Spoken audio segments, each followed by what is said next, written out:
Good morning, sir. Good morning, everyone.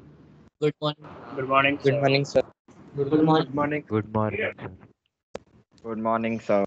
Good morning. Good morning, sir. Okay, तो Good थोड़ा morning, revise. sir. Good morning.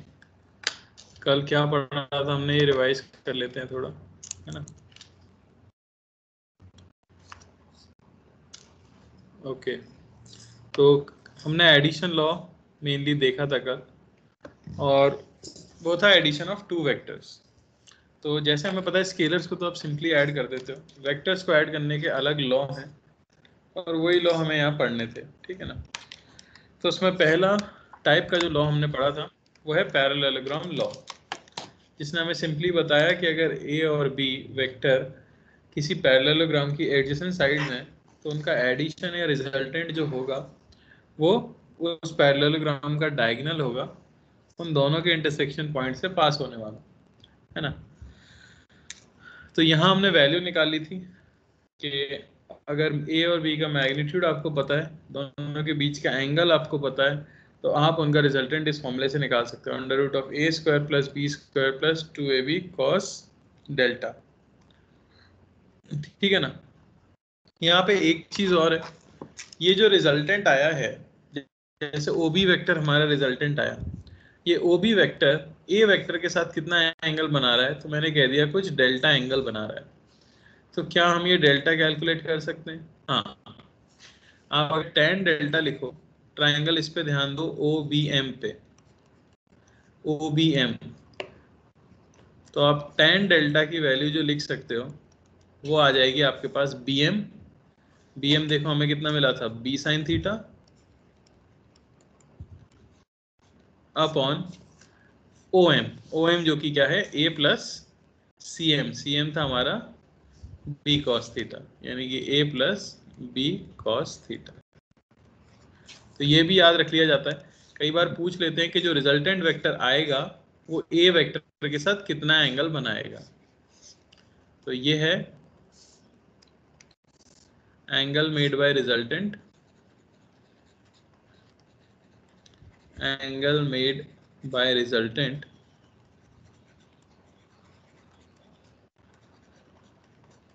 With a vector. B vector के साथ कितना angle होगा ये आप बता सकते हो? अगर इस एंगल को मैं बोल दूं कुछ, मान लो गामा, इसी पैटर्न पे चलते हुए क्या आप बता पाओगे कि tan गामा की वैल्यू क्या होगी? तो गामा है एंगल ए बी वेक्टर के साथ, तो बी वेक्टर के साथ है तो यहाँ आ जाएगा A sine theta by B plus A cos theta. बड़ा ही आसान है, ठीक है ना। जिसके साथ एंगल होता है उसके अलावा वाले के बी साइन थीटा और बी कॉस थीटा आ जाता है।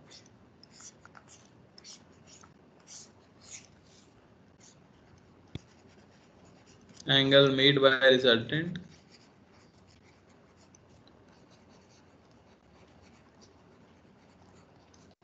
With b vector, note down कर लो जरा। सर हम HCM में सॉल्व करना चालू कर सेकंड हाँ चैप्टर। बोलो। सर HCM में सॉल्व करना चालू कर दे सेकंड चैप्टर। बेटा वो मैं बताऊंगा, ओके ठीक है ना। मुझे मॉड्यूल मिल गया है, मैं आपको होमवर्क दे दूंगा तब शुरू कर देना। Sir okay. Sir HC Verma start किए हैं, लेकिन सर ऑब्जेक्टिव 1 तो हो गया, लेकिन आगे का नहीं हो रहा। तो एचसी वर्मा में वेक्टर्स चैप्टर है? नहीं सर, सर सेकंड ही है, फिजिक्स एंड मैथमेटिक्स। काइनेमेटिक्स क्यों कर रहे हो जब अरे काइनेमेटिक्स मैंने पढ़ाया सर ही नहीं है? है, फिजिक्स एंड मैथमेटिक्स नाम के चैप्टर में फिजिक्स ये एंड डिफरेंशिएशन मैथमेटिक्स है। इंटीग्रेशन सब कुछ है। हाँ तो सर करो फिर। सेंगेज में है बेसिक्स ऑफ मैथमेटिक्स का चैप्टर और तो वेक्टर्स का भी है। कर सकते हो आप, फिर कोई दिक्कत नहीं है। Okay sir. सर कहीं भी आप उसकी रीड करनी हो, क्या उसकी थियरी रीड करनी हो ऐसा लगा बेटा, थ्योरी किसी की रीड नहीं करनी, थ्योरी भी रीड करोगे क्वेश्चन भी वहीं से करोगे तो यहाँ क्या करोगे? अच्छा नहीं, थ्योरी तो हम करा ही है ना। ओके। चलो, ठीक है, तो इसके ऊपर ही कुछ क्वेश्चन किए थे। मॉड ए दिया गया हो, मॉड बी दिया गया हो, तो कैसे उनका रिजल्टेंट का मैग्नीट्यूड आप निकाल सकते हो। ठीक है, चलो उसी पे क्वेश्चन और कर लेते हैं कुछ।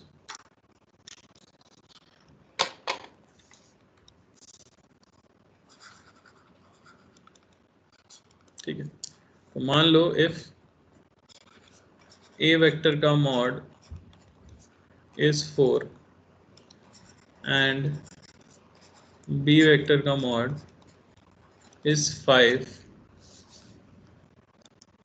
तो बताना है आपको find A plus b max, mod a plus b minimum, mod a plus b at theta is equal to 37 degree, और चौथा angle made bye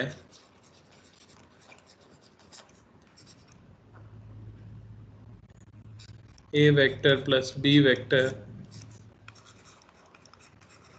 with b vector.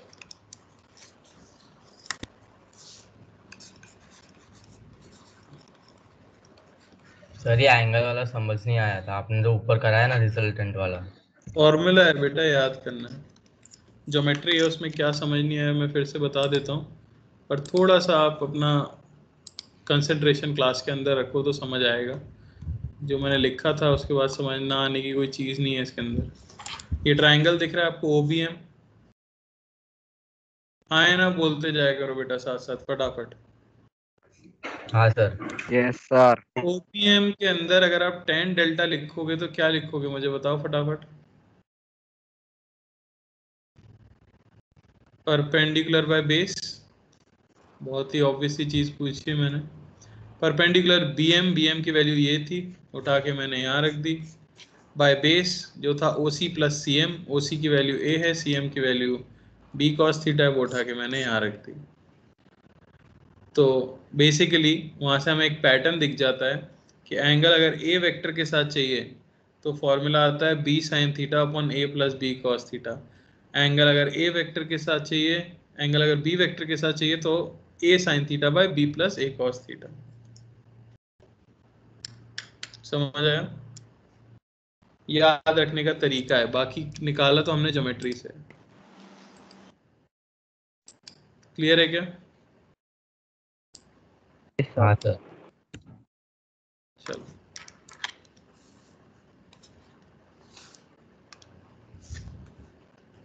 Sir done. Very good.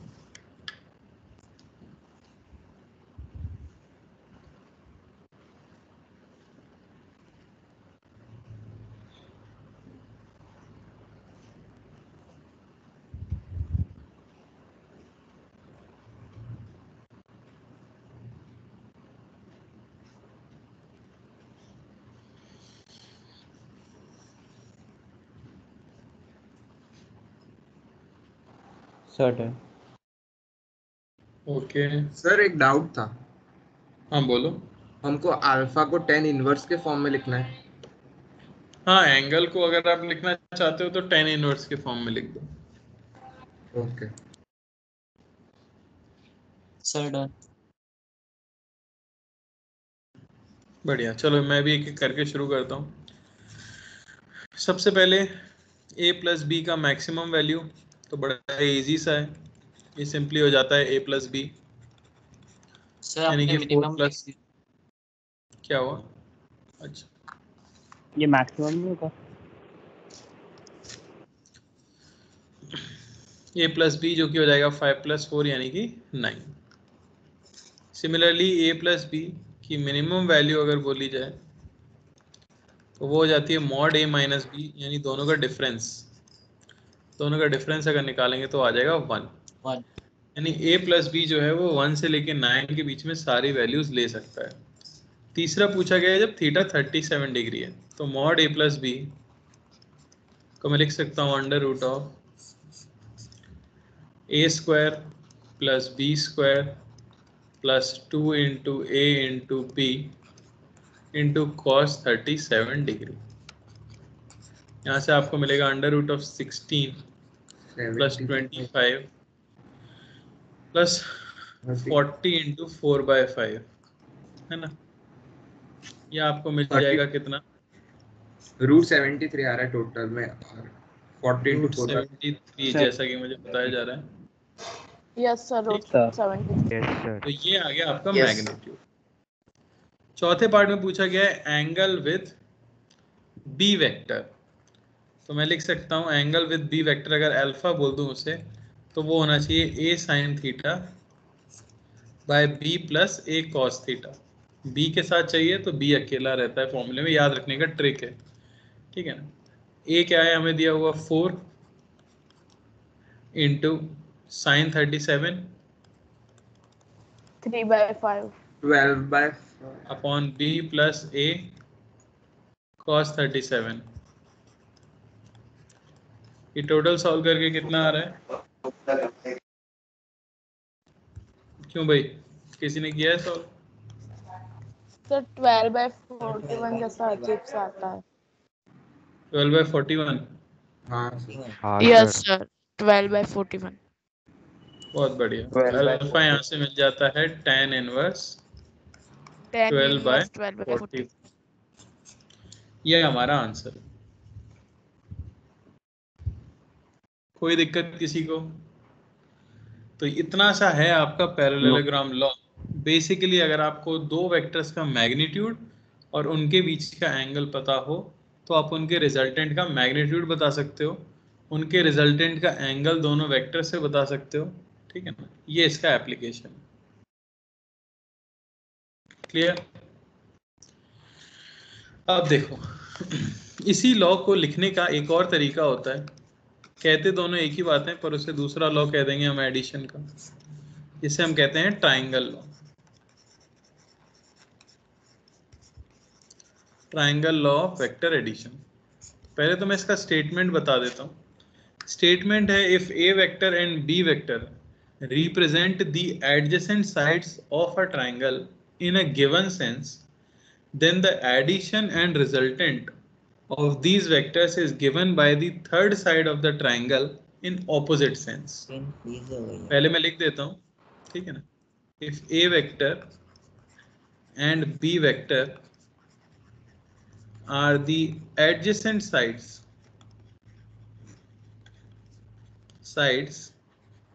of a triangle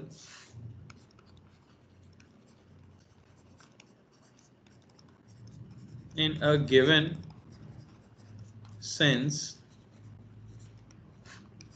the resultant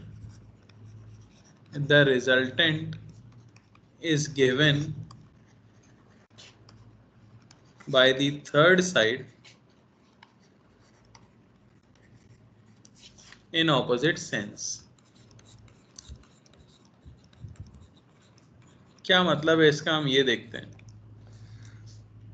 तो मान लो आपके पास एक triangle है इस तरह से, कैसा भी ट्रायंगल हो सकता है। इसका एक वेक्टर ये है ए वेक्टर और एक वेक्टर ये है बी वेक्टर। तो यहाँ ए वेक्टर और बी वेक्टर एडजेसेंट साइड्स हैं ट्रायंगल की, है कि नहीं? और ये सेम सेंस में है। सेम सेंस का मतलब क्या हुआ, यहाँ अगर आप देखो तो टेल से हेड जा रहा था, ये भी टेल से हेड जा रहा है। तो टेल से हेड कनेक्टेड सीक्वेंस में मैं अगर थर्ड साइड बनाऊं तो कैसे बनेगी? फिर से सुनो मेरी बात। आप ए वेक्टर को देखो तो उसका हेड बी की टेल से कनेक्टेड है ना। तो टेल टू हेड आप देख सकते हो ये कैसा सेंस बन रहा है, एंटी क्लॉकवाइज। तो मुझे थर्ड साइड बनानी कैसी चाहिए? क्लॉकवाइज। क्लॉक नहीं, अगर मैं सेम ऑर्डर में बनाता तो मैं थर्ड साइड ऐसे बनाता, नीचे की तरफ। पर मैं थर्ड साइड लॉ इसलिए अपोजिट में की तरफ हेड आएगा। ऑपोजिट सेंस करने के लिए मैंने उसे कैसा बना दिया, उल्टा। तो आप कह सकते हो कि A vector plus B vector is equal to C vector. Sir अगर b प्लस सी लिखे तो मतलब वहाँ ऊपर से आएगा ना फिर तो। बी प्लस सी आप कैसे लिखोगे? बी प्लस सी सेम सेंस में ही नहीं है। आप हमेशा सेम सेंस वालों को ही लिख सकते हो। जैसे मैं आपको दे रहा हूँ एग्जांपल, थोड़ा सा पेशेंस रखना, बस मेरी बात याद रखना। जिन दो का सेंस सेम है उन्हें ऐड करते हैं और जिसका सेंस ऑपोजिट है उसके इक्वल हो जाता है। अगर मैं आपसे ये बोलूं, जैसे एक ये ले लेता हूं मैं ए, ठीक है ना, एक ये ले लेता हूं मैं बी, और एक ये ले लेता हूं मैं सी। कोई आपसे बोलता है relate a vector, b vector and c vector, तो ट्राइंगल लॉ से आप क्या कहोगे भाई? ट्राइंगल लॉ से आप क्या देखोगे? कौन से दो सेम सेंस में?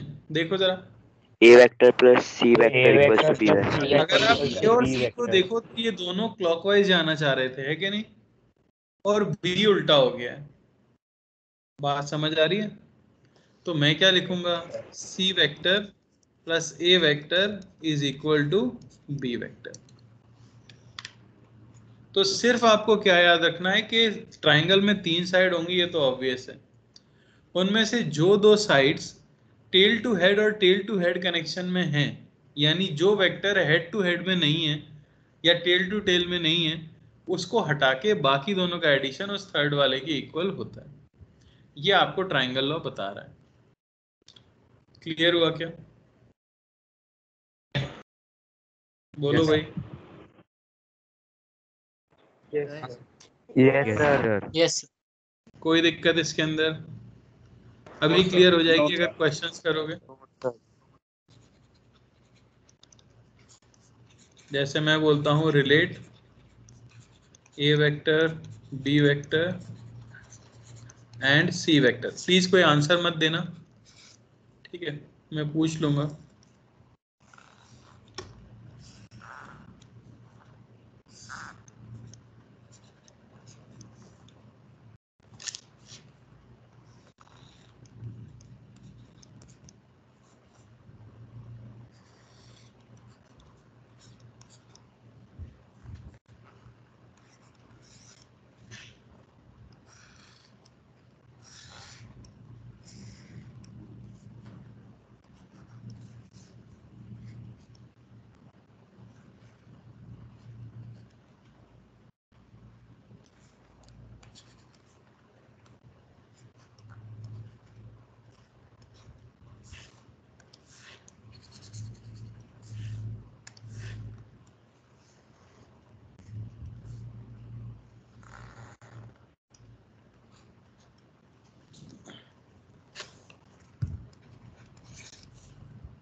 सर थर्ड क्वेश्चन सही है?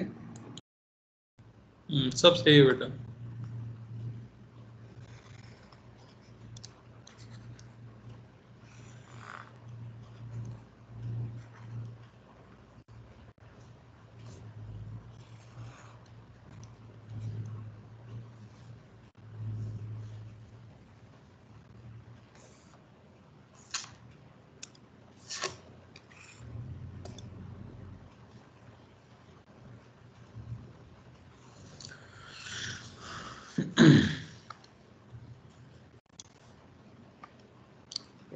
नहीं है।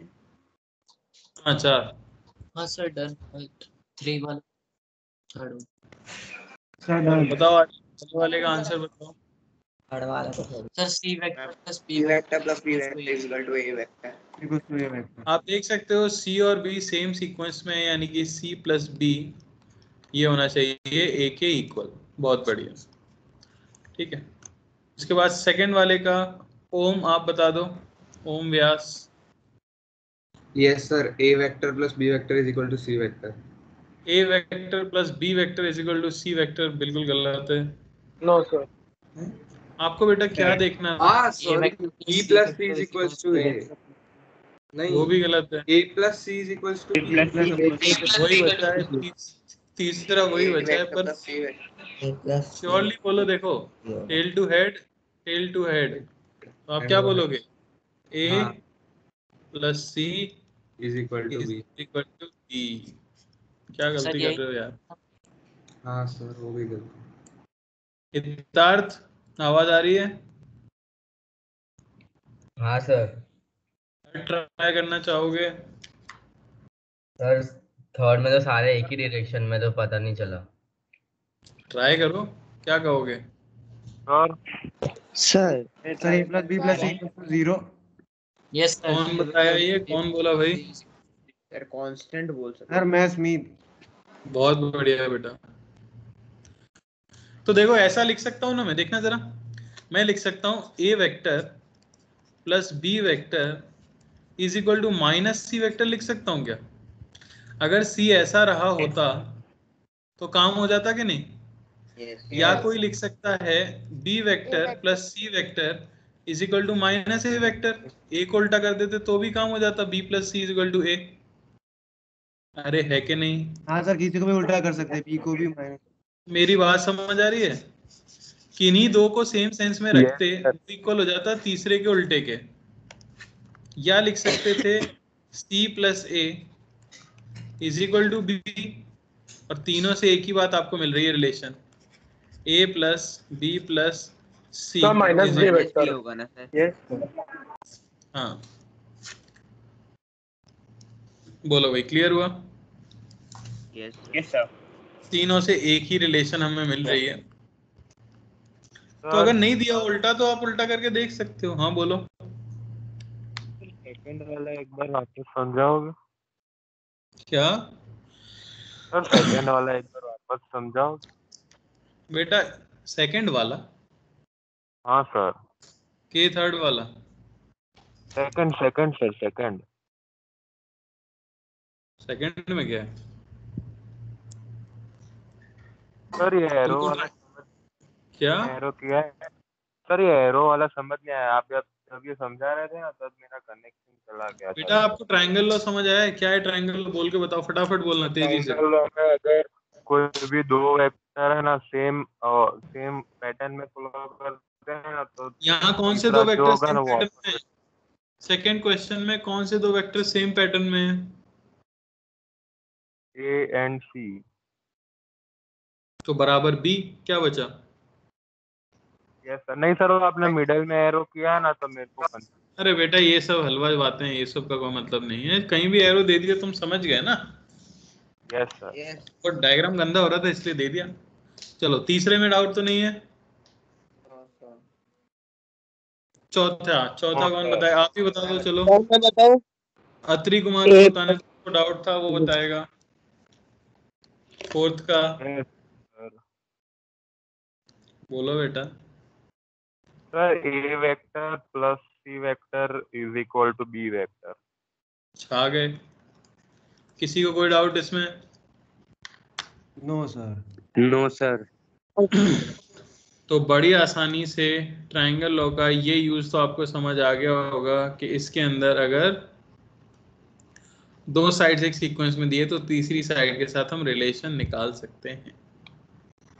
ठीक है, चलो इस पे एक अच्छा क्वेश्चन करते हैं जो आपको अपने आप क्लिक करना चाहिए था कि ट्रायंगल लॉ पे है। अभी तो मैं करा रहा हूं तो ऑब्वियस है कि ट्रायंगल लॉ से ही सॉल्व करना है, पर एग्जाम में ये चीज क्लिक होनी चाहिए कि वो ट्रायंगल लॉ पे बेस्ड क्वेश्चन है। ठीक, तो सबको ये पता है फोर्स एक वेक्टर क्वांटिटी है। Yes sir. हाँ। Yes sir. The sum of magnitude yes. of two forces F1 and F2 is 16 Newton. ठीक है, if the resultant of F1 and F2 has magnitude 8 Newton and it is perpendicular to F1, find magnitude of F1 and magnitude of F2। और आपको given है कि F1 ध्यान से करना। Okay, अच्छा क्वेश्चन है।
Sir done, sir got the answer. क्या आंसर आया भाई?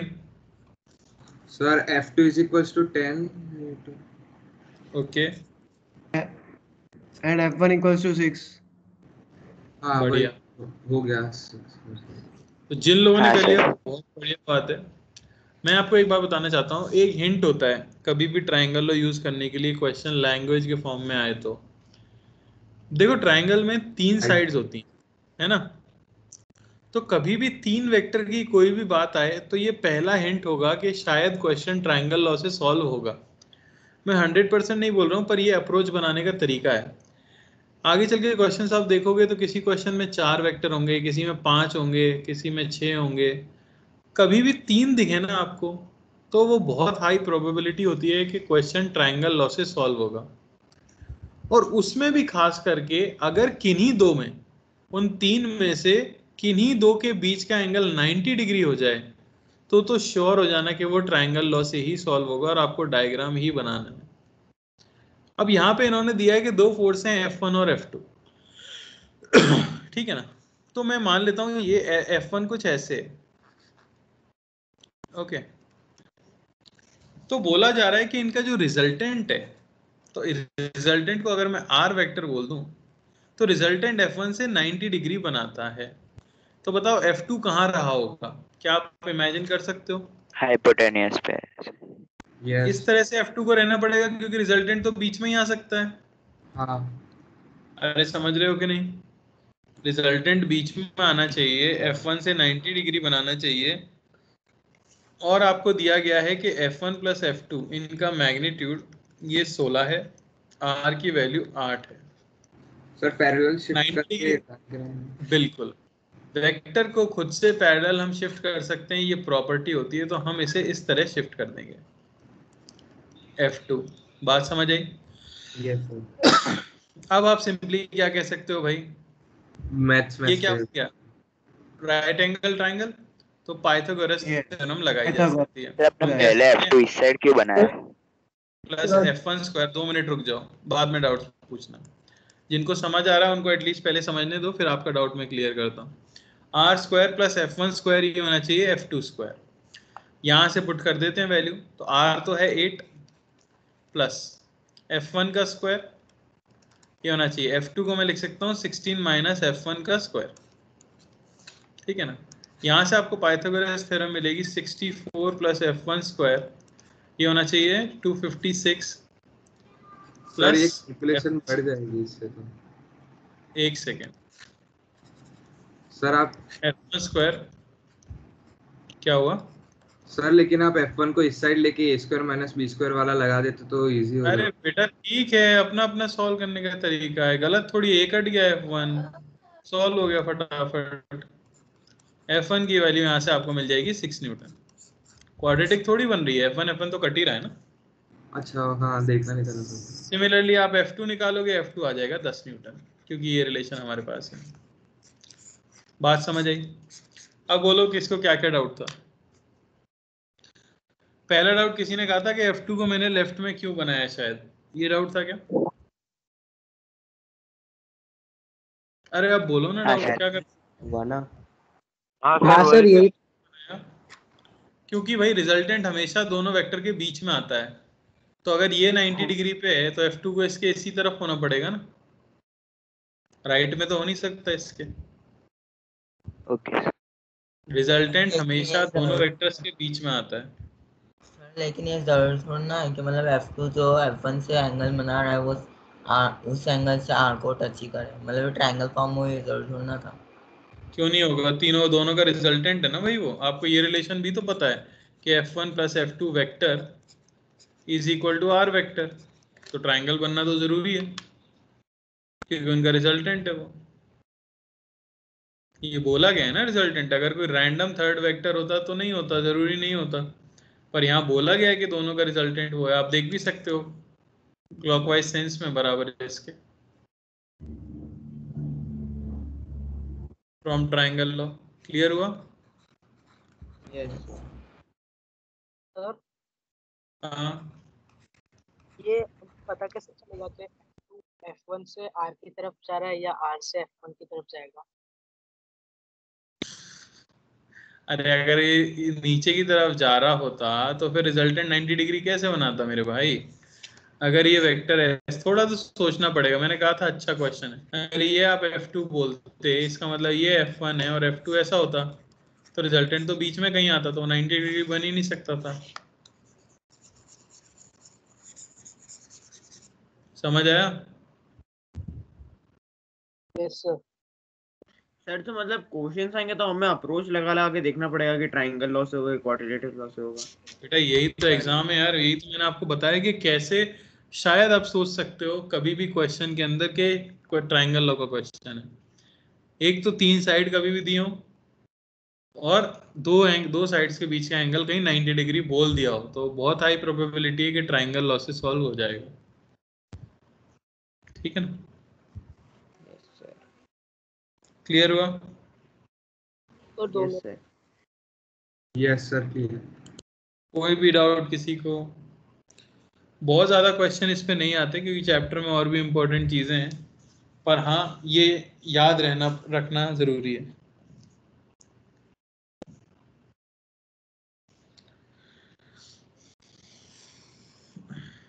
आगे बढ़ जाएं? Yes sir. Yes sir. Yes sir. तीसरे लॉ के ऊपर चलते हैं। काम का तो अपना पहले ही वाला है जिसने कि फॉर्मूला दिया है, ठीक है ना, जो कहलाता है polygon law.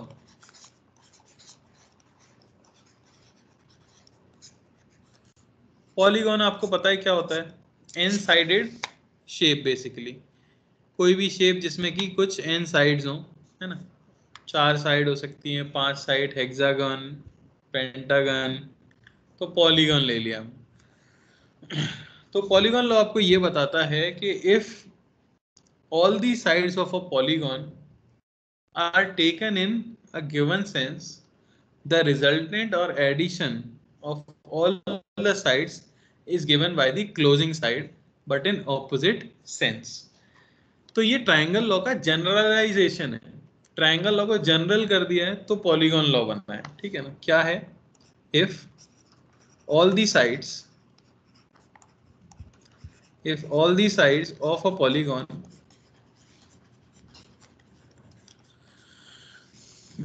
are in a given sense,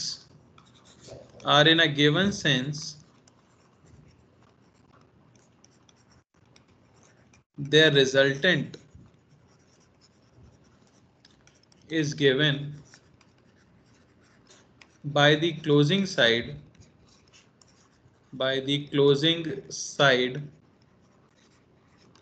in opposite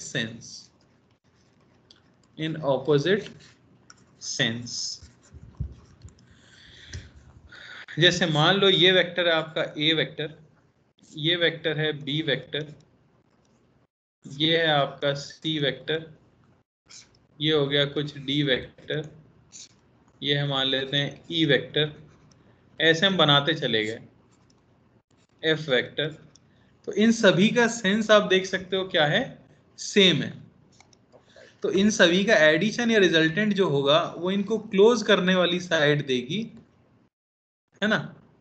इसको अगर मैं बोल देता हूं आर वेक्टर, पर ऑपोजिट सेंस में। ये सभी एंटी क्लॉकवाइज घूम रहे थे तो वो क्लॉकवाइज। तो रिजल्टेंट वेक्टर ये हो जाएगा A plus B plus C plus D plus E plus F. बात समझ आई? तो कितनी भी साइड्स दी गई हो, अगर आप क्लोजिंग साइड को ऑपोजिट सेंस में बना देते हो तो वो क्या रिप्रेजेंट कर देता है, उनका रिजल्टेंट रिप्रेजेंट कर देता है।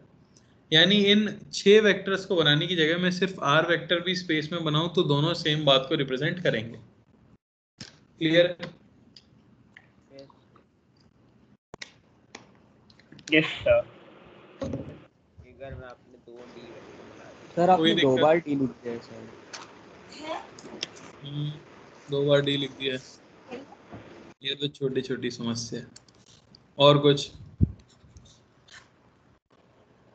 सर ये पैरेललोग्राम पे अप्लाई करेगा ना, ये सब पे अप्लाई करता है ये।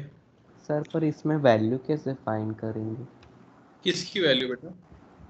आर की। आर वेक्टर इन सब का रिजल्टेंट रिप्रेजेंट करेगा। इसके ऊपर जो बेस्ड क्वेश्चन होंगे ना वो न्यूमेरिकल टाइप नहीं होंगे। मैं आपको बताता हूँ, 3 लॉ हमने एडिशन के सीखे, पैरेललोग्राम लॉ, ट्रायंगल लॉ और पॉलीगॉन लॉ। जिसमें से सिर्फ पैरेललोग्राम लॉ है ना वो न्यूमेरिकल सॉल्व करने के काम आता है, क्योंकि उसमें आप रिजल्टेंट निकाल सकते हो। तो 80% क्वेश्चन उस पर होते हैं, बचे हुए 15% क्वेश्चन ट्रायंगल लॉ पे चले जाते हैं। पॉलीगॉन लॉ को बहुत ही रेयरली यूज किया जाता है और जनरली डायग्राम में इसका क्वेश्चन आएगा। कोई भी डायग्राम आपको दे दिया जाएगा और बोलेंगे कि क्या फाइनल रिलेशन होगी, समझ रहे हो? जैसे मैं एक देता हूँ क्वेश्चन आपको। सर ऐसे भी क्वेश्चन आते हैं जिसमें पैरेललोग्राम लॉ और ट्रायंगल लॉ दोनों होते हैं। क्या कह रहे हो? सर ऐसे भी क्वेश्चन आते हैं जिसमें पैरेललोग्राम लॉ और ट्रायंगल लॉ दोनों होते हैं। बेटा दोनों सेम है, ये सारे लॉ एक ही बात कह रहे हैं। जिसमें बस पैरेललोग्राम लॉ ऐसा लॉ है जिसने कन्फाइन कर लिया है खुद को 2 वेक्टर्स के लिए, वो 2 वेक्टर का रिजल्टेंट बता देता है। ट्रायंगल लॉ एक ऐसा लॉ है जो कि वो भी 2 वेक्टर के रिजल्टेंट बताता है और वो एग्जैक्टली पैरेललोग्राम लॉ ही है, बस उसे लिखने का दूसरा तरीका है। पॉलीगॉन लॉ आपको रिलेशन बता सकता है 2 से ज्यादा वेक्टर्स के लिए भी। ठीक है, एक क्वेश्चन देखो, जैसे मैं आपसे बोलूं अगर कि अगर हमारे पास ये है, ठीक है ना, एक ये ले लेता हूं मैं ए, एक ये ले लेता हूं बी, ठीक है।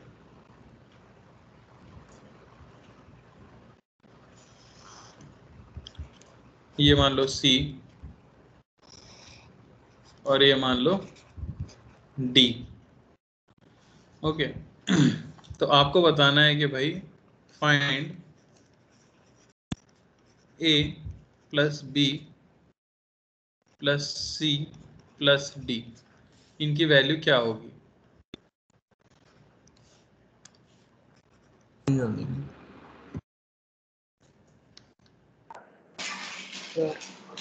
2D होगी ना। बिल्कुल सही। तो इस तरह के यस सर क्वेश्चन 2D। ये मैंने आपको 4 साइड्स का दिया है क्वेश्चन। आप मॉड्यूल में देखोगे 6 साइड्स 8 साइड्स का क्वेश्चन भी होगा जिसमें आपको यही पैटर्न समझना होगा। तो आप क्या देखोगे यहाँ पे कि भाई ये तो सेम सेंस में है, तो इनको अगर मैं पॉलीगॉन की साइड्स मान लूं तो इनका रिजल्टेंट तो इनकी D होता क्लोजिंग है। साइड दे देगी और वो इक्वल होगी ऑब्वियसली डी के। तो बचेगा आपके पास क्या क्या, एक तो बचेगा ये वाला डी प्लस इन तीनों का रिप्रेजेंट करने वाला एक ये डी। दोनों सेम डायरेक्शन में तो आप डायरेक्टली ऐड कर सकते हो।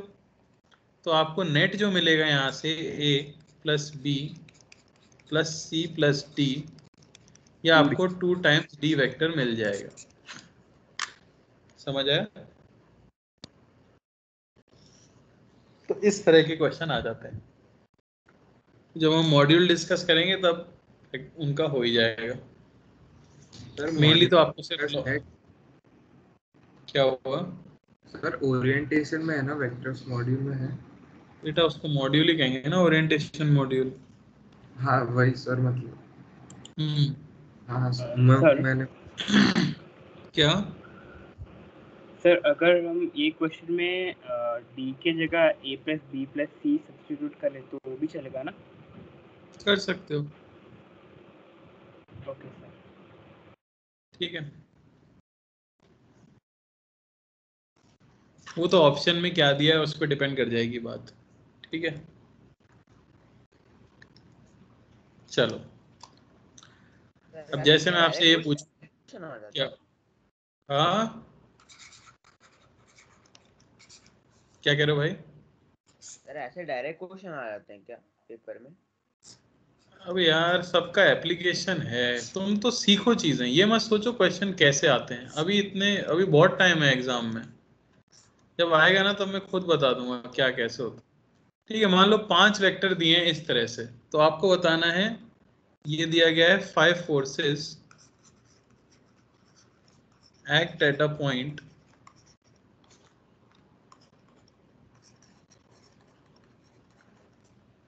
at equal angles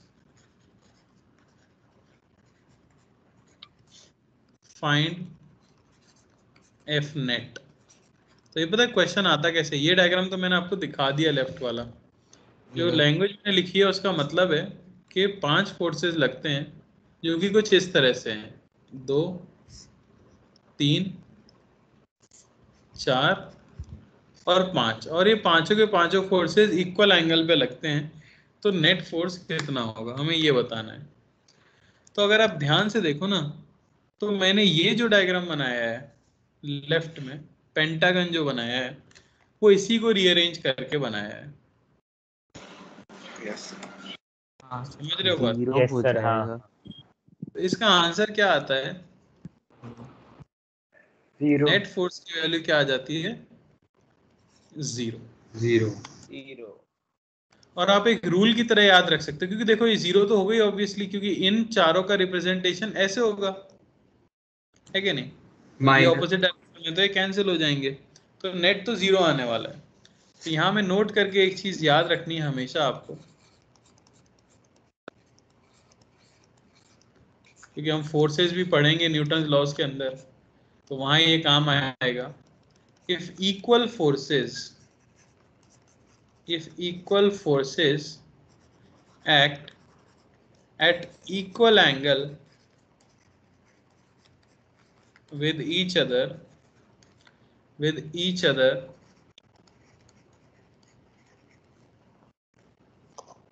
at a point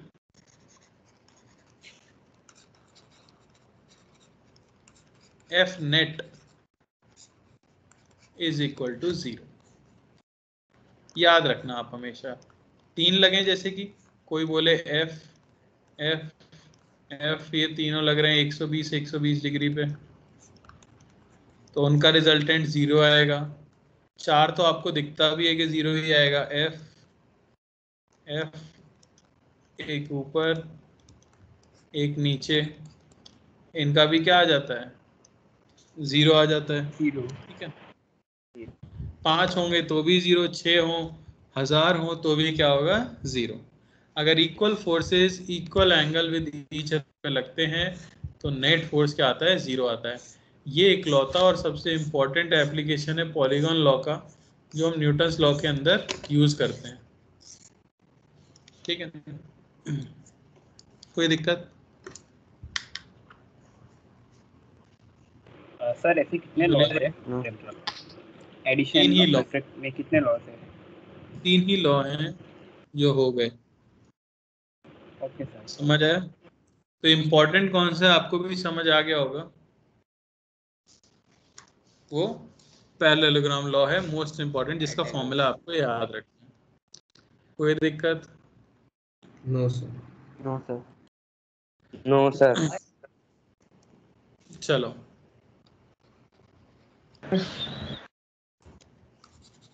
कोई कुछ पूछ रहा है क्या? हाँ सर, एक सर थोड़ा स्क्रॉल अप करो। सर वो लास्ट बोल। वाला ही काफी है, नोट वाला है पॉइंट। हाँ, बस। कोई डाउट नहीं है, छापना है तुमको? हाँ सर, हो गया सर, हो गया। क्या बात है भाई, मिठाइयाँ बटवाओ। ठीक है, अगला है सब्ट्रैक्शन लॉ। तो अब जैसे बचपन में आपको सिखाया गया था, पहले एडिशन सिखाया था, घर वालों ने सिखाया होगा या स्कूल में सीखा होगा, है ना, फिर सब्ट्रैक्शन सिखाया गया होगा, फिर मल्टीप्लिकेशन सिखाया गया होगा और डिवीजन सिखाया गया होगा। मैंने स्टार्टिंग में ही बोला आपको कि स्केलर्स के लॉ अलग होते हैं और वेक्टर के लॉ अलग होते हैं। तो आपने एडिशन सब्ट्रैक्शन जो सीखा था स्केलर्स के लिए, वो वेक्टर के लिए काम नहीं करता। ठीक है ना, तो यहाँ पे भी हमें सब्ट्रैक्शन अलग से सीखना पड़ता है, लेकिन यहाँ पे सीखना बड़ा आसान है। सब्ट्रैक्शन को बेसिकली एडिशन ही कह दिया जाता है। ऐसा सोचो, कोई आपसे बोले कि A vector minus B vector ये क्या होगा, तो A vector minus B vector को मैं A vector plus minus B vector कह सकता हूं या नहीं? यस यानी अगर मैं ए वेक्टर को माइनस बी वेक्टर के साथ ऐड कर दूं तो मुझे आंसर मिल जाएगा। तो वो भी हम पैरेललोग्राम लॉ से ही करते हैं। मान लो ये ए वेक्टर है, ओके, और ये आपका बी वेक्टर है और बीच का एंगल थीटा है। आप जानते हो भाई कि इनके बीच का जो डायगोनल आएगा वो तो रिजल्टेंट होगा, यानी ए प्लस बी होगा। मुझे चाहिए ए प्लस माइनस बी वेक्टर। ऐसा सोच के देखो, ये अगर बी वेक्टर है तो माइनस बी वेक्टर कैसा होगा? नीचे के क्या मैं negative minus B vector vector के को ऊपर। हेड नीचे ऐसे बना सकता हूँ? हाँ, ये हो गया हमारा माइनस बी वेक्टर। तो माइनस बी वेक्टर को ए वेक्टर के साथ ऐड करोगे तो रिजल्टेंट कहाँ आएगा भाई?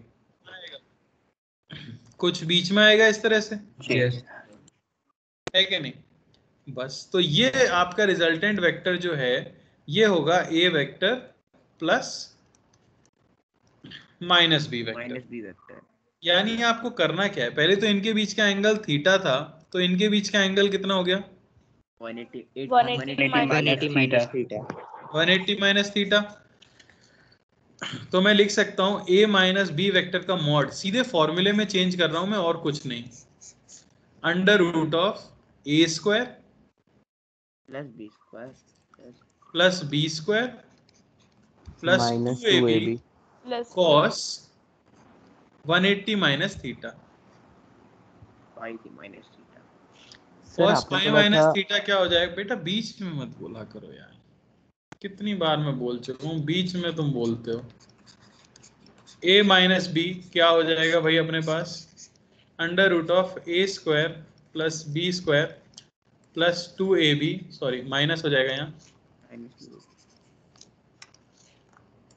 Minus 2ab cos theta. अब बोलो, थोड़ा सा सब्र करना होता है। सर यही पूछ रहा था, आपने बोला था कि पाई कभी 180 नहीं होता। अरे एंगल अपने 2 साल इसी में निकल जाएंगे, पाई 180 नहीं होता मैं। बेटा कहीं पे 3 पाई लिखा है, उसको 3 इंटू 180 नहीं लिख सकते आप, समझ आ रही है बात? ओके पर साइन पाई लिखा है, उसका मतलब साइन 180 डिग्री होता है। कैलकुलेशन में पाई 3.14 होता है, ये मैं नहीं बोल रहा, आपको बचपन से पता है। आप ये नहीं कह सकते कि आपको बचपन में नहीं सिखाया गया था कि पाई 22/7 होता है, नहीं सिखाया गया था। सिखाया गया था। नहीं सिखाया गया। कभी 180 यूज किया था पाई की वैल्यू? नहीं नहीं भाई, वो सिर्फ एंगल उसका समझने के लिए हम यूज करते हैं, ठीक है ना। पर अगर आप कैलकुलेशन कर रहे हो, आपको आंसर ऐसा यूनिट में पुट करना है, तो आप उसे 22/7 पुट करते हो या 3.14 पुट करते हो। समझ आई बात? ओके चलो अच्छा, अब यहाँ पे मुझे बताओ कि a माइनस बी की मैक्स क्या होगा? सर ऊपर वाली जो फॉर्मूला है ना, उसमें -2ab into cos pi minus theta नहीं आएगा? माइनस क्यों आएगा बेटा, ये बताइए आप माइनस बी की करना चाह रहे फॉर्मूला हो? लगाते हैं ना इसलिए। नहीं बेटा, सिर्फ मैग्नीट्यूड लिखा जाता है ना यहाँ पे, तो डायरेक्शन का काम तो cos थीटा से आता है। ओके आओ सर। तो आप पूरी चीज को प्रूव भी कर सकते हो, ये आपका पैरेललोग्राम बन गया है, ठीक है ना। फिर से वही थीटा लेके, पर हम टाइम वेस्ट नहीं कर रहे, ठीक है। सिर्फ इस तरह से आप याद रखो, यही हमारा काम आ जाता है। Okay sir. चलो भाई, a माइनस बी की मैक्सिमम वैल्यू कितनी होगी, कोई मुझे बताएगा? a माइनस बी की maximum value a plus b. बहुत बढ़िया बेटा, a A plus B plus होगी यस सर। जब थीटा आपका 180 डिग्री होगा। प्लस हो जाएगा इसलिए। अरे कॉमन सेंस लगाओ, देखो a ऐसे है, ठीक है ना, और b ऐसे है मान लो, और आप दोनों को सब्ट्रैक्ट कर रहे हो, आप कह रहे हो a plus minus b, a plus minus b, direction में हो तो b जाएंगे। को उल्टा ही तो कर दिया आपने, हाँ तो दोनों जुड़ी तो जाएंगे। अरे बात समझ आ रही है? हाँ सर। हाँ तो सर। जब उनके बीच का एंगल 180 डिग्री है, तब उन्हें सब्ट्रैक्ट करना, इफेक्टिवली उन्हें ऐड करना हो जाता है। सिमिलरली a माइनस बी की मिनिमम वैल्यू माइनस बी का मॉड ए माइनस बी हो जाएगी। तो मॉड a माइनस बी हो जाएगी, जब थीटा उनके बीच का 0 डिग्री है। क्या 0? समझ आई बात? बस सर यहाँ पर मैथ्स वाला मॉड है ना ये? हाँ, ये मॉड अपना वही है। पॉजिटिव आंसर देते हैं ना अपन, मैग्नीट्यूड पूछा जाता है क्योंकि।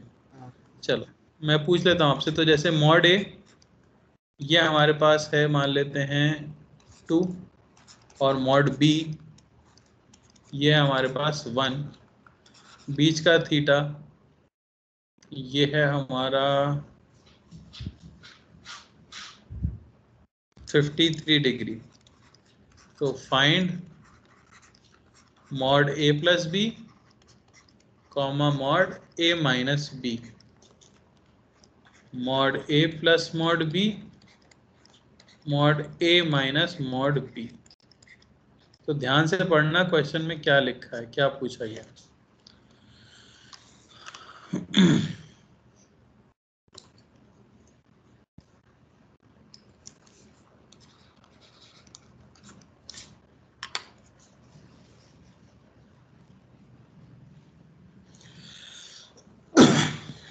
सर 2 मिनट स्क्रॉल अप करेंगे।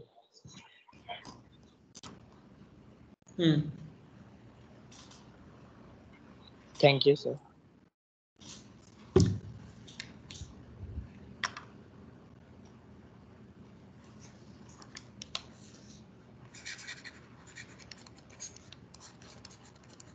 हो गया।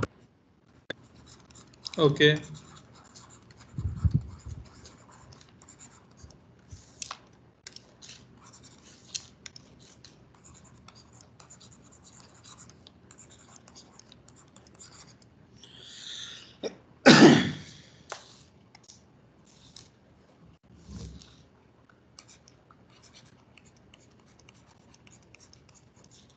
बड़ा ही आसान है, सबने कर लिया होगा।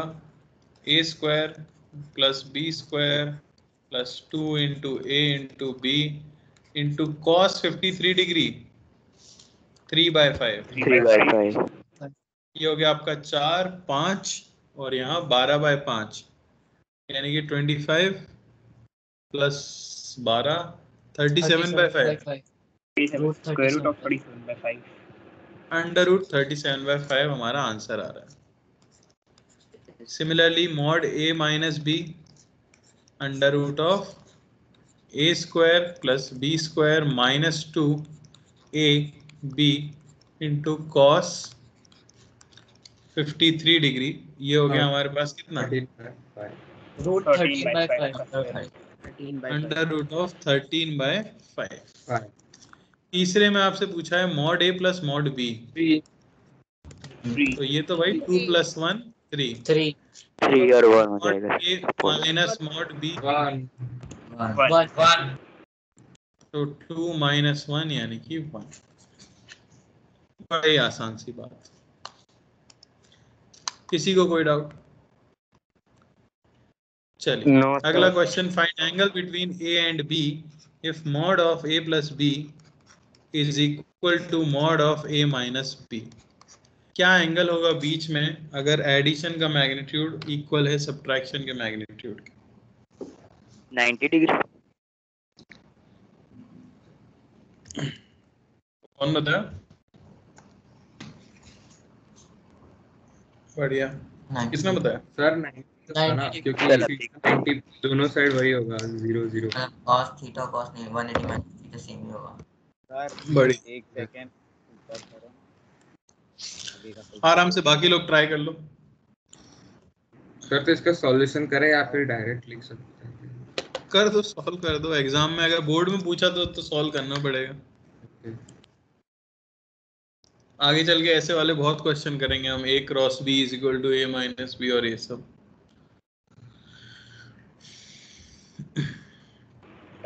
cos 90 होता है ना?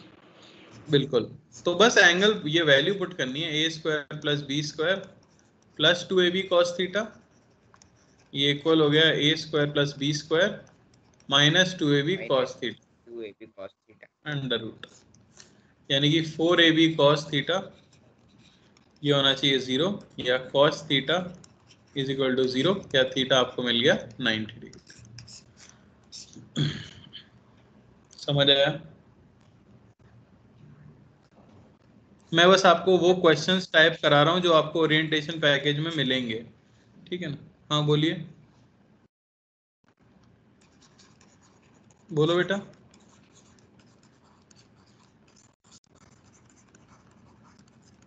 कोई doubt? No sir, no doubt. Okay,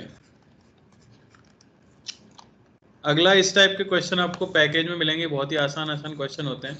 which of the following can not result 4, इनमें से किसका आंसर 4 नहीं आ सकता है? ठीक है ना, आंसर मत बोलना, मैं पूछूंगा।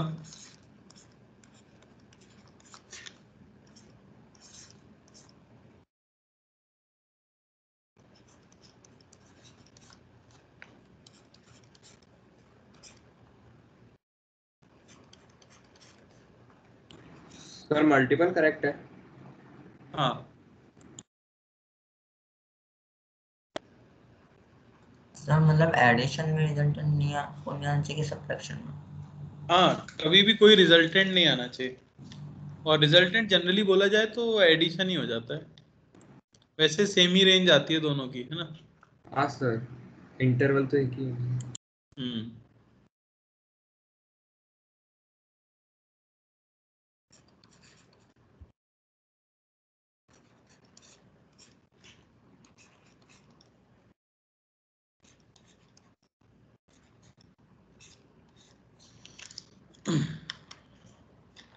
ध्यान से सभी लोग कर लेना। और इसमें टिक करना है ना सर? इसमें सॉल्व क्या करें? लेकिन सॉल्व नहीं करना, बस आपको बताना है इनमें से कौन सा वाला नहीं है। ऑब्जेक्टिव क्वेश्चन है। ओके, एक सेकेंड रुको। बिरवा आपको आ रहा है? सर मतलब करना क्या है वही समझ नहीं आ रहा। वही समझ नहीं आया, मैं बताता सर हूँ। इसमें समझ मैक्सिमम में आ वाला गया क्या करना करना है। है। दर्प दर्प आपको समझ आ रहा है क्या करना है? सर नहीं सर। किसको समझ आ रहा है? चलो कौन बताएगा? सर सर लेकिन मुझे प्लान आ किया है गया। मैंने। चलो क्रिश को समझ आया, क्रिश बताएगा क्या सर करना है। इसमें मिनिमम टू मैक्सिमम वैल्यू निकालनी है, अगर उस इंटरवल में अगर 4 आ गया तो हो जाएगा, जैसे हाँ, कि 1, बिल्कुल 3 है सही, तो उनकी मिनिमम वैल्यू 1 - 3 हो जाएगी 2, मतलब बिल्कुल। मॉड 2 और 2 से 4 पे जाएगी तो आ जाएगा। तो वैसे ही बेसिकली 2 ABC वो आएगा ये और कह रहा है कि DC यहाँ पे क्लियर नहीं दो आएगा। वेक्टर्स का पेयर दिया है आपको, तो आपको बताना है इनमें से कौन सा पेयर ऐसा है जिसका रिजल्टेंट कभी 4 नहीं आ सकता। ठीक है ना? 4 कभी आंसर आ ही नहीं सकता। इन ये दो वेक्टर्स के मैग्नीट्यूड दिए गए हैं पेयर के अंदर, तो इनमें से किसका आंसर कभी 4 नहीं आ सकता। समझ आ रहा है? सारे होंगे ना। किसी का भी नहीं आ सकता sir sir first and second का तो आ रहा है। फर्स्ट एंड सर सेकंड का आ थर्ड रहा का है। भी डिड आ रहा नॉट है। पूछा ना क्वेश्चन में, तो फिर तो सर बी के अलावा सर सारे का फोर नहीं आएगा। ये देखो भाई, ए और बी तो को छोड़ इसकी रेंज जो है 3 - 1 यानी कि 2 से लेके 4 तक ये सारे आंसर दे सकता है। तो ये तो हमारा आंसर नहीं हुआ Yes. क्योंकि ये 4 दे सकता है। ये 0 से लेके 2 तक आंसर दे सकता है, तो ये कभी 4 नहीं दे पाएगा। ये 4 से लेके 8 तक सारे आंसर दे सकता है, तो ये दे सकता है। ये हमारा 6 से लेके 14 तक सारे आंसर दे सकता है, यानी ये 4 नहीं दे पाएगा। ये हमारा 1 से लेके और 15 तक सारे आंसर दे सकता है, तो 4 भी दे सकता है, तो ये नहीं आएगा। ठीक है ना? और फाइनली 12,4 यानी ये हमारा 8 से लेके 16 तक सारे आंसर दे सकता है, तो ये भी आएगा। बोलो कौन चिल्ला रहा था? नहीं सर, वो आपने इस पे सी पे टिक किया था इसलिए बोल रहा था, लेकिन आपने फिर मिटा दिया। गलती से हो गया। और कुछ? नहीं तो इस टाइप के क्वेश्चन मिलते हैं, हालांकि बहुत इजी क्वेश्चन है, तो मैंने बता दिया बस। किसी को कोई doubt? No sir. No sir. No sir. है तो बोलो। नहीं है, चलो।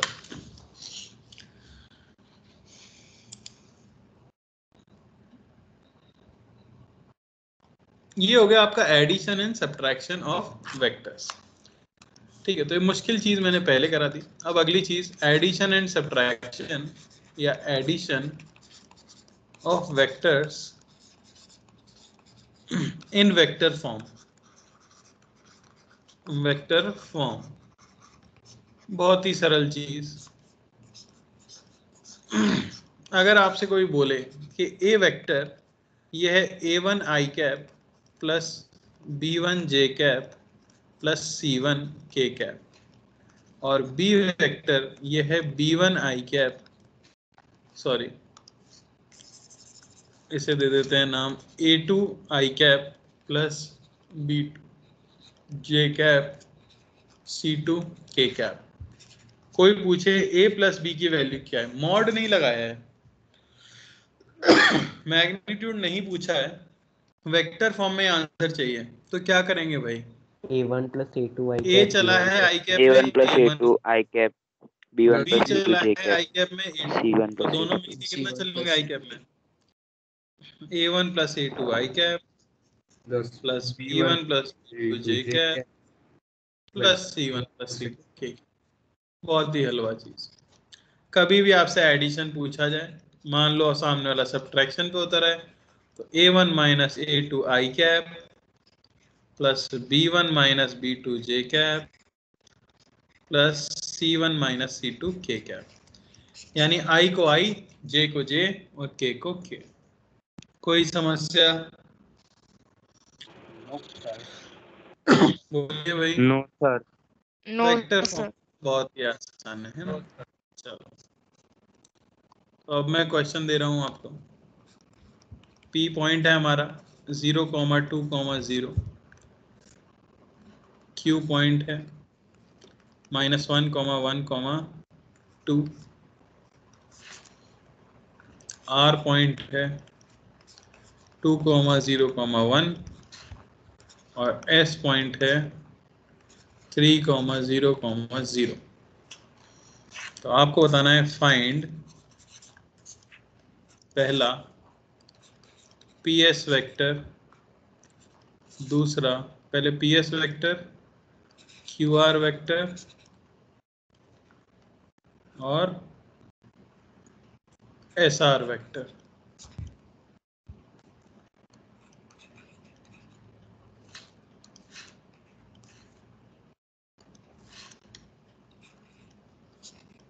ठीक है ना, ये 4 वेक्टर निकालने हैं पहले तो।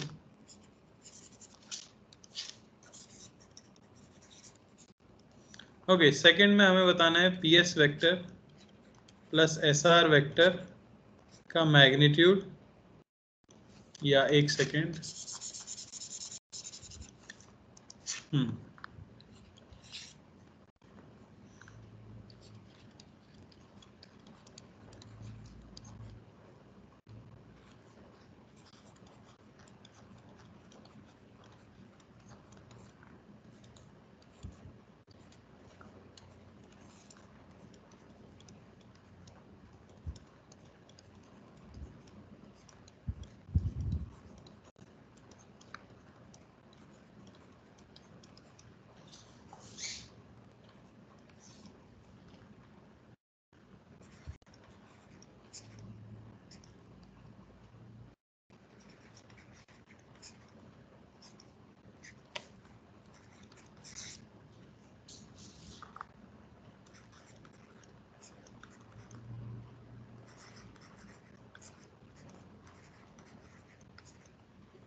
चलो यही बताओ,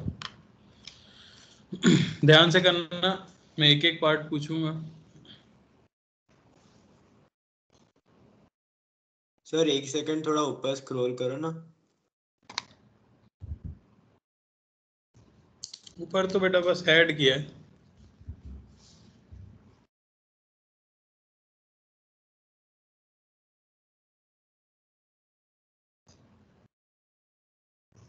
हो गया? हाँ सर, हाँ।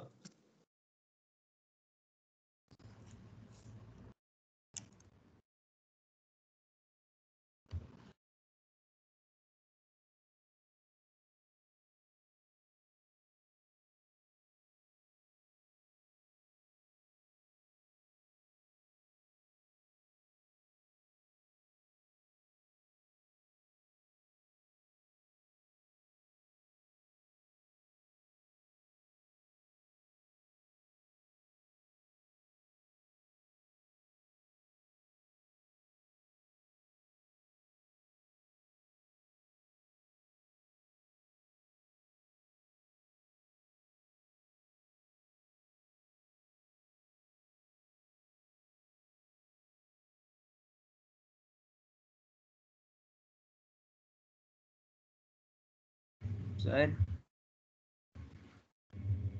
सेकंड और थर्ड क्वेश्चन तो एक जैसा दिख रहा है।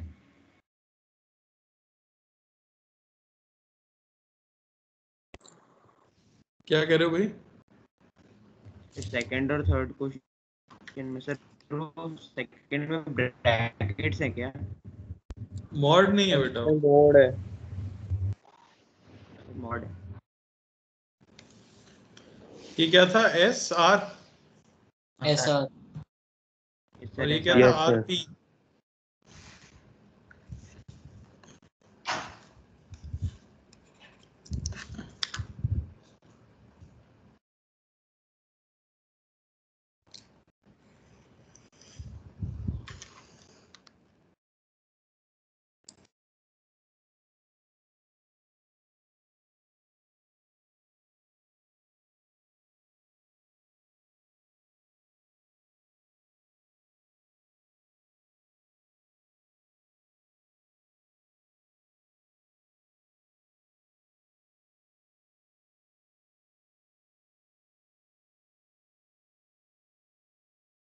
सर हो गया।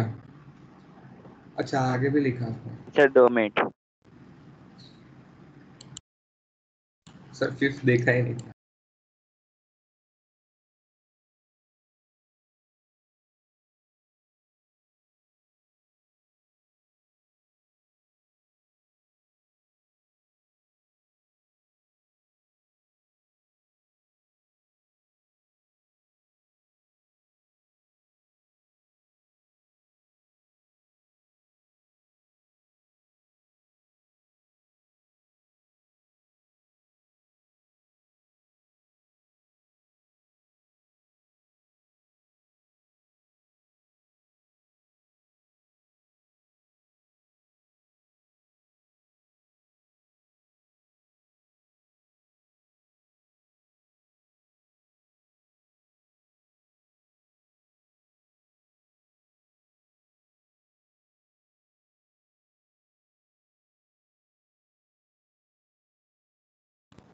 Sir done.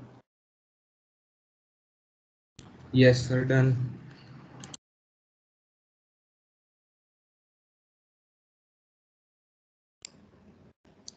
और कितने लोगों का हुआ? हो गया। Yes sir done. बढ़िया।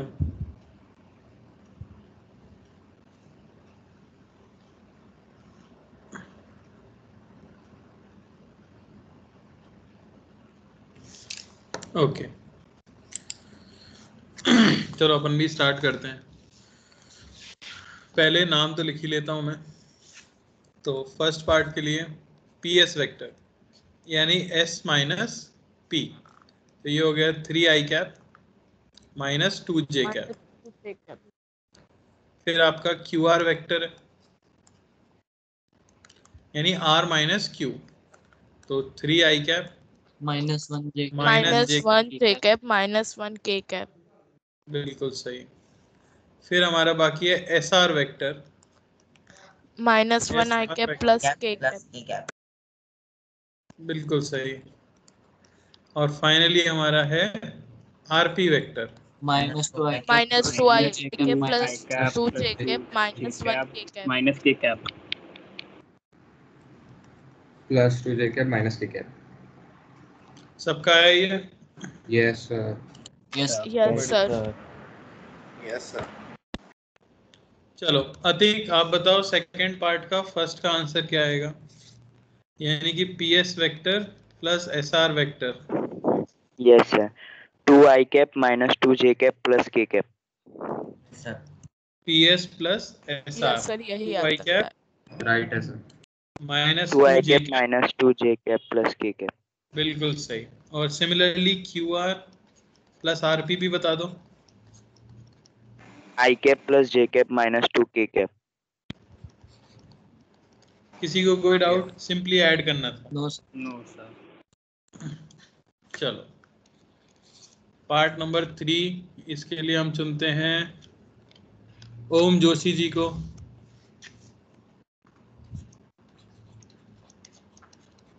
क्या हो गया? नहीं किया?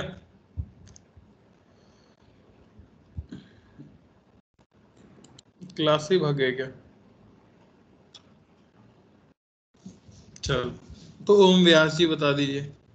Yes sir. सर इसका आंसर पहले वाले का 3 और दूसरे का √38। बिल्कुल under root of 2 square plus 2 square plus 1 square, ये मिल गया 3।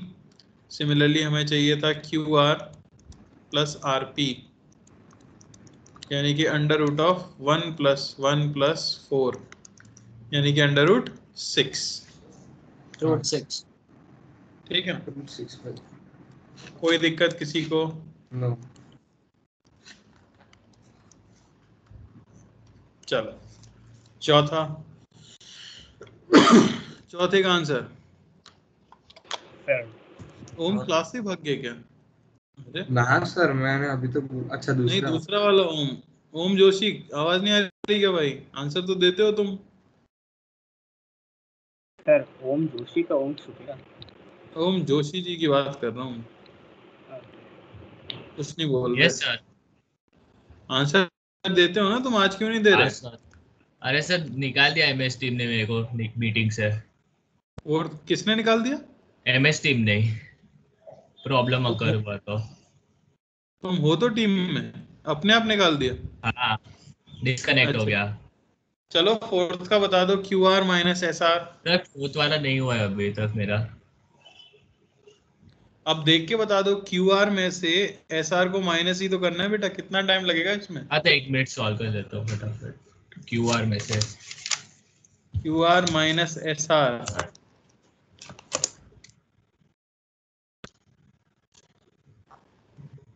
चलो यही बोल दो, मेरे साथ सॉल्व कर दो। 3i cap minus minus I cap 4i cap 4i cap minus J cap minus J cap minus -2k cap. बिल्कुल सही। इसका मैग्नीट्यूड चाहिए, क्या कर दें? अंडर रूट ऑफ 4 का स्क्वायर 4 का स्क्वायर प्लस -1 -1 का स्क्वायर प्लस -2 का स्क्वायर 16 17 21 √21। किसी को कोई डाउट? अरे No, बोलिए। No sir. और आखिरी सवाल PS plus QR minus SR, तो 3 + 3 6 + 1 7 है ना। 7 I gap yes sir. -2J -3J -3J और यहाँ -2 -K -2। कोई मैग्नीट्यूड पूछता तो निकाल देते। Yes sir. तो इस एक क्वेश्चन से आपने अभी तक जो कुछ पढ़ा था वेक्टर्स में वो सब समराइज हो गया है। पॉइंट से वेक्टर लिखना, वेक्टर फॉर्म लिखना, वेक्टर फॉर्म में ऐड करना, वेक्टर फॉर्म में सब्ट्रैक्ट करना, मैग्नीट्यूड निकालना। आई होप सब क्लियर हो चुका है। Yes sir. Yes sir. Sir आप इस पे डीपीपी देंगे? दे देंगे। वैसे इस पे कुछ खास डीपीपी बनेगी नहीं, अभी मेन डीपीपी बनेगी जब मैं कंपोनेंट ऑफ वेक्टर्स पैरेललोग्राम वाले पे सर। सर कंपोनेंट पे या डॉट प्रोडक्ट पे? वो तो आगे कंपोनेंट भी इंपॉर्टेंट होता है, कई लोगों को कंपोनेंट में दिक्कत होती है, इसलिए मेन एक डीपीपी उस पर देनी है ना। बाकी मैं आपके एक्सरसाइज का मॉड्यूल मुझे मिल गया, ओरिएंटेशन किसी ने भेजा था, तो उसमें से मैं क्वेश्चन दे दूंगा आपको, ग्रुप में डाल दूंगा, टिक करके वो क्वेश्चन आप ट्राई कर सकते हो, है ना। चलो एक चीज और पहले कर लेते हैं जरा। के क्वेश्चन हमें फिजिक्स के मतलब नोटबुक में लिखना है? नहीं, अपनी फेयर कॉपी को खराब मत करना, वो कहीं भी रफ में कर लो, काफ़ी है। देखो अब मैं एक चीज़ बताना चाहता हूँ, ये हम लोग स्टार्टिंग में होमवर्क सबमिट कराते भी हैं क्योंकि उसका पर्पज़ ये होता है कि हर बच्चा सॉल्व करे। पर आपको भी ये बात अब समझ आ गई होगी कि अब वैसे काम नहीं चलने वाला कि टीचर सर पे खड़ा हो जाए और बोले करो तभी हम करें। अब आप एक कॉम्पिटिटिव एग्ज़ाम की तैयारी कर रहे हो, आप क्लास 11-12 में हो, आप सिलेक्ट तभी होगे जब आप चाहोगे सिलेक्ट होना, जब आप खुद से मेहनत करना चाहोगे तभी होने वाला है, ठीक है ना। तो भले प्रूफ के लिए, देखो क्या होता है कि फेयर में करने को इसलिए बोलते हैं कि प्रूफ रहे आप पे, कभी पूछ लिया जाए कि भाई सॉल्व किया है कि नहीं, लेकिन समय के साथ मुझे भी पता चलता जाएगा कौन कर रहा है, ये भी पता चलता जाएगा कौन नहीं कर रहा है। तो बेटर है खुद से ट्रूथफुल रहोगे तो आपको ही फ़ायदा है, खुद करोगे तो आपको ही फ़ायदा होगा, ठीक है ना। डाउट्स पूछोगे तो फ़ायदा होगा। तो मैं नहीं बोलूँगा कि फेयर के अंदर टाइम वेस्ट, क्योंकि कई बच्चे बहुत सुंदर सुंदर सॉल्व करने लग जाते हैं और वो सिर्फ टाइम का वेस्ट होगा। भले आप रफ में करो पर आप अटेम्प्ट ज़रूर करो, ठीक है ना। और आप जेन्युइनली मुझसे पूरा मॉड्यूल भी डाउट में पूछ लोगे तो मैं कुछ नहीं बोलूँगा, मैं हर एक क्वेश्चन बता दूंगा, पर मुझे ये महसूस होना चाहिए कि आप ट्राई करके आए हो। और ये बात मानना, 5-6 साल पढ़ाने के बाद आदमी को समझ आने लग जाता है कि जो डाउट पूछ रहा है वो सिर्फ for the sake of doubt पूछ रहा है या करके आया है तब डाउट पूछ रहा है कि नहीं। ये तो आपको खुद को भी फीलिंग आने लग जाती होगी एक समय के बाद कि भाई क्लास में कोई कुछ पूछ रहा है तो वो रैंडमली पूछ रहा है या वो सच में जेन्युइनली पूछ रहा है कि नहीं। तो इसीलिए मैं होमवर्क जब दूंगा तो अभी स्टार्टिंग में सबमिट करवाने का सीन रहता है, तो कुछ बच्चे तो कॉपी करके सबमिट कर देते हैं, कुछ ऐसे कर देते हैं, पर उससे कोई फ़ायदा नहीं है, ठीक है। मैं बोलूँगा आप सबमिट तभी करो जब आप जेन्युइनली सॉल्व कर लो, भले आप लेट सबमिट करो, मुझे कोई दिक्कत नहीं है, ठीक है। तो जो भी होमवर्क मैं आपको दूंगा आपके मॉड्यूल से, उसको टाइम लेके अच्छे से सॉल्व करना। जो जो क्वेश्चन आपसे नहीं होते हैं आप रफ कॉपी में भले सॉल्व करो उन्हें, और अगर आप सबमिट कर रहे हो तो रफ कॉपी का फोटो खींच के, बहुत सुंदर सॉल्व करने की ज़रूरत नहीं है, क्वेश्चन नंबर डाला और बस जो हमें सॉल्यूशन आ रहा है तो ठीक है, नहीं आ रहा तो not able to do it लिख दो, या could not understand the question, जो भी आपका इश्यू है वो लिख दो, जिससे मुझे पता चलता रहेगा कि इस बच्चे की अप्रोच यहाँ तक जा पा रही है, तो मैं शायद बता पाऊंगा कि कैसे हम बेटर कर सकते हैं, ठीक है ना। हाँ कोई कुछ बोल रहा था? नहीं, ठीक है। तो मैं ये कह रहा था कि हमने एडिशन और सब्ट्रैक्शन सीख लिया है ना। अब होता क्या है कि 4 ऑपरेशन आपने सीखे होते हैं स्केलर्स के, एडिशन, सब्ट्रैक्शन, मल्टीप्लिकेशन और डिवीजन। वेक्टर में खुशी की बात यह है कि डिवीजन नहीं होता, वेक्टर में मैक्सिमम मल्टीप्लिकेशन तक होता है। यहाँ मैं कुछ इंपॉर्टेंट नोट लिखा रहा हूँ आपको, वो ये है कि आप स्केलर में स्केलर को जोड़ सकते हो, तो आप वेक्टर में वेक्टर को जोड़ सकते हो, आपने अभी देखा, पर क्या आप स्केलर में वेक्टर को जोड़ सकते हो? बोलिए। No sir. उसका मैग्नीट्यूड निकाल के जोड़ सकते हैं वेक्टर। नहीं, स्केलर एंड वेक्टर एडिशन, पर उसका कोई सेंस नहीं बनेगा ना बेटा। Sir scalar and vector addition या subtraction is not possible. Sir multiplication हो सकता है, एडिशन नहीं हो सकता होता है। बिल्कुल, ये याद रखना है पहला चीज। दूसरा चीज आपको याद रखना है, division of vectors is not possible. Vectors का डिवीजन नहीं हो सकता, कभी भी कोई वेक्टर डिवीजन में नहीं आ सकता, ये भी आपको याद रखना है। तीसरी चीज, ठीक है ना, वेक्टर, ये बताओ कि स्केलर को स्केलर से ऐड या सब्ट्रैक्ट करते हैं तो स्केलर ही आता है, तो वेक्टर को वेक्टर से ऐड या सब्ट्रैक्ट करें तो आंसर वेक्टर ही आना चाहिए। ठीक है, तो वेक्टर एडिशन सब्ट्रैक्शन इंक्लूडेड होता है इसमें, ठीक है ना।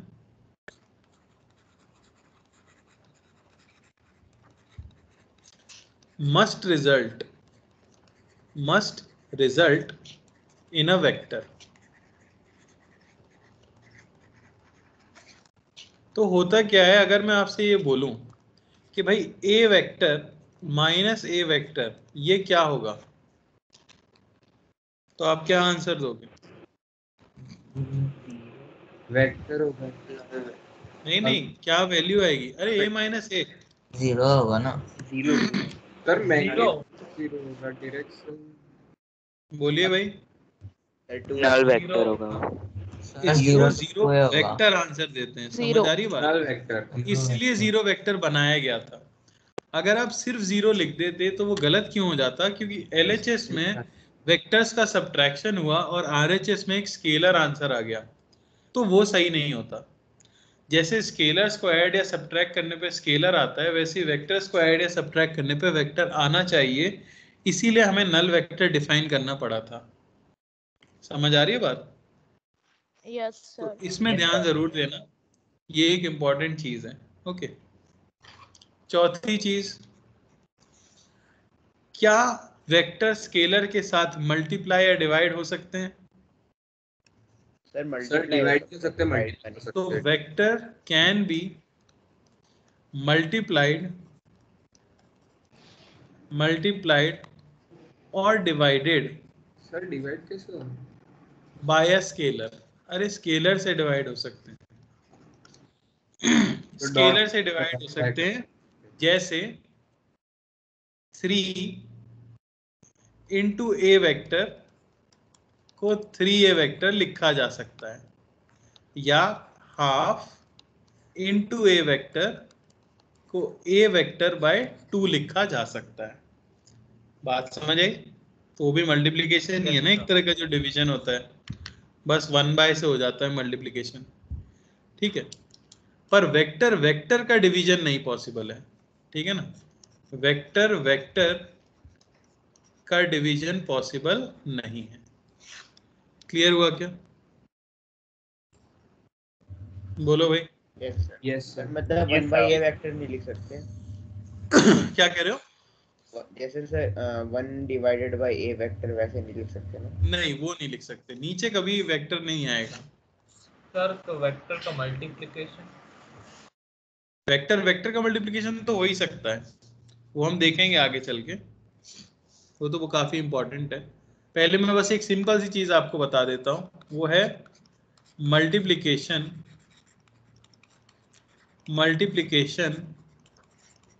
ऑफ अ वेक्टर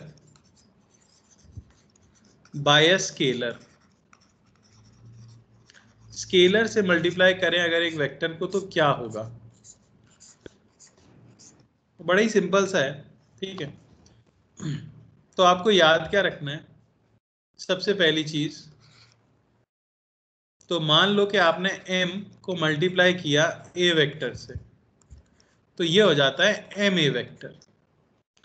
और इसमें क्या होता है, अगर m पॉजिटिव है इफ m इज पॉजिटिव तो m का magnitude becomes m times magnitude of m. Direction remains same. Direction remains same. जरा ध्यान से मेरा एग्जांपल देखना। मान लो मैं कहता हूं कि a वेक्टर है i cap plus j cap, और मैं आपसे बोलूं कि 2a वेक्टर बताइए, 2 टाइम्स a वेक्टर, तो आप 2a वेक्टर को सिंपली क्या लिख दोगे, 2 टाइम्स i कैप प्लस यानी कि 2i cap plus 2j cap. बताओ भाई इससे डायरेक्शन बदली क्या? नहीं, सिर्फ मैग्नीट्यूड क्या हो गया, देख सकते हो आप, 2 गुना हो गया है या नहीं? पहले मैग्नीट्यूड क्या था? पहले मैग्नीट्यूड था under root of 1 square plus 1 square यानी √2, और अब मैग्नीट्यूड क्या है?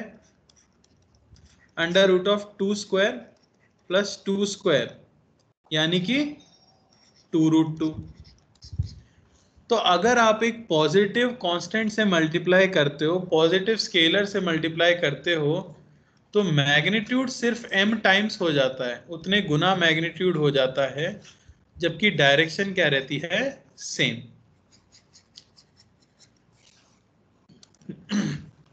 याद रहेगा कि नहीं सर? हाँ सर इसमें एक डाउट था, ये टॉपिक आ गया इसलिए पूछ रहा हूँ सर, हम एक वेक्टर में से स्केलर क्वांटिटी को बाहर निकाल सकते हैं? वेक्टर में से स्केलर को, for example 2i cap plus 4j cap एक वेक्टर है, तो फिर उसमें से 2 को बाहर निकाल सकते हैं? आप बताओ। मैं पूछ रहा हूँ सर। पूछ रहे हो तो तुम्हें क्या लग रहा है, मैंने अभी पढ़ाया तो तुम्हें? निकाल सकते तो सही है, बस निकाल सकते हो। अच्छा, इसलिए आप b को फिर निकाल दिया और 1 माइनस कर दिया। हाँ अच्छा, m नेगेटिव होगा तो क्या होगा बता सकते हो आप?